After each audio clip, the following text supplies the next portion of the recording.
Hello and welcome to my YouTube channel. I'm Adam the Explorer and I'm one of the Dacia Duster Explorers. In this video you'll see me driving green lanes, which is commonly known as a hobby of green laning. Some of these lanes can be easy and some can be incredibly difficult and or potentially dangerous, but all offer a beautiful feeling of excitement and escapism. If you have any doubt about the green lane you're driving, get out and walk the lane first, making a mental note of places to turn around and if needed, thinking about strategies to overcome any difficult sections you come across.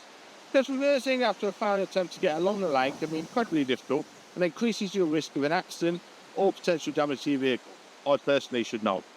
We abide by the Green Lane Association Glass Code of Conduct for driving these lanes, and we respect all other users of these lanes, including horse riders, walkers and cyclists, as we all have a part to play keeping these lanes open for everyone. If you're thinking of green laning yourself, please consider joining the Green Lane Association to help in the fight to keep these lanes open and to help you understand more about this hobby. We also have the Trailwise 2 website, which will significantly aid in your planning. Please don't forget to like and subscribe to get updates on new videos and check out my large video collection. For more information, head to my website www.adamtheexplorer.co.uk and www.daciadusterexplorer.co.uk, which also has some tools to help you. And finally, thanks for watching, stay safe and enjoy your trips.